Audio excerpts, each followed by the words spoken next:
मोहतरम नाजरीन अस्सलाम वालेकुम। मैं आपसे मुखातिब हूँ हकीम हाजिक। ये वीडियो आज मालिज या हकीमों के लिए मैं एक बहुत अच्छा नुस्खा लेकर हाजिर हुआ हूँ, क्योंकि आम आदमियों के लिए बनाना ये शायद मुश्किल हो जाए। तो मैं आज पढ़ रहा था एक किताब हकीम शमसुद्दीन की किताब मर्दाना कुव्वत, और उसके साथ उसकी दूसरी किताब है आसान इलाज।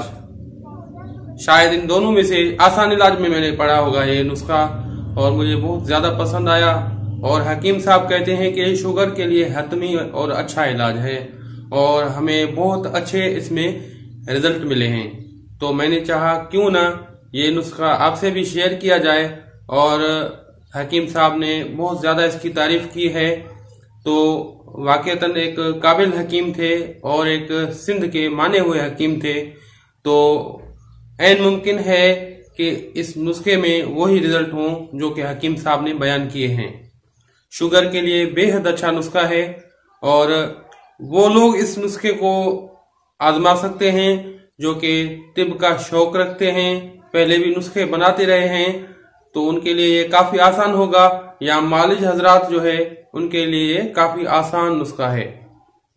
तो ये जिनके पास ये किताब पड़ी हुई है तो वो खुद भी देख सकते हैं। हकीम शमसुद्दीन की किताब आसान इलाज से हमने ये नुस्खा लिया है, वहां से आप खुद भी देखकर बना सकते हैं।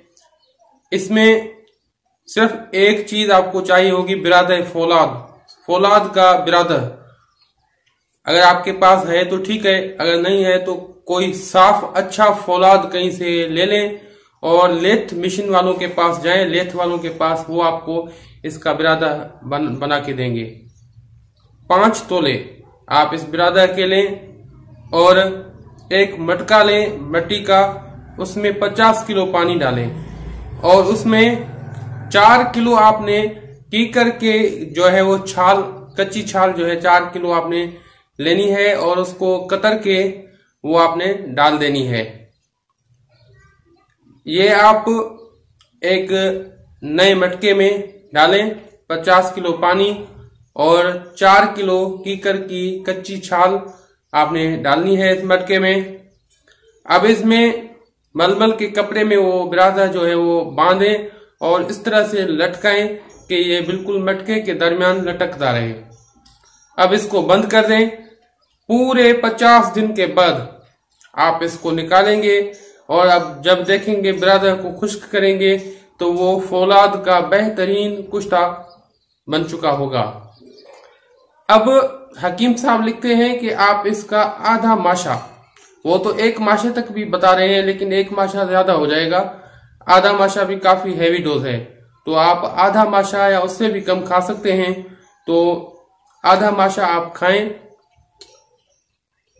सुबह और शाम। आधा माशा लें, उसको डिवाइड कर लें 2 डोजेज में तो बेहतर रहेगा। आधा सुबह खाएं, आधा शाम खाएं।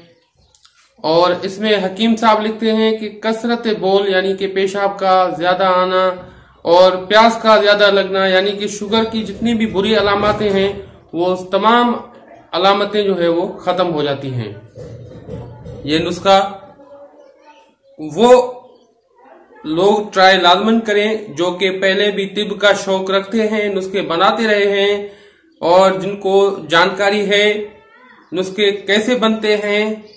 या तबीब हजरात इसको ट्राई कर सकते हैं, लेकिन आम इंसान के लिए बिल्कुल नहीं है। मैं उन्हें बार बार कहूंगा कि वो इस किस्म का तजर्बा न करें, क्योंकि ये हाई मेटल हैं। फौलाद कोई सिमी असरात नहीं रखता।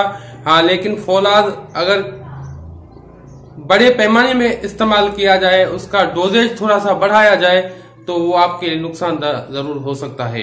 तो कहीं आप ऐसा न समझें कि फौलाद इतना नुकसानदार नहीं है, हम खुद से ट्राई कर लेते हैं, बनाने में बिल्कुल आसान है। बिल्कुल आपकी बातें सही है, लेकिन बड़ा मसला आ जाता है डोजेज का, क्योंकि आपके पास वो औजान और पैमाने नहीं है, तो आपको पता ही नहीं पड़ेगा कि ये कितना खाया जाए।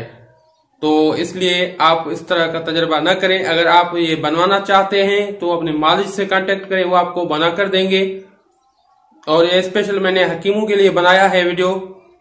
तो मेरे अजीज साथियों, इसको लाजमन ट्राई करें। हकीम हजरात को मैं सजेस्ट करता हूं कि हकीम साहब ने काफी अच्छा नुस्खा हमें बताया है, इसको लाजमन ट्राई करें। अब हकीम हाजिक को दुआओं के साथ दीजिए इजाजत। अल्लाह हाफिज।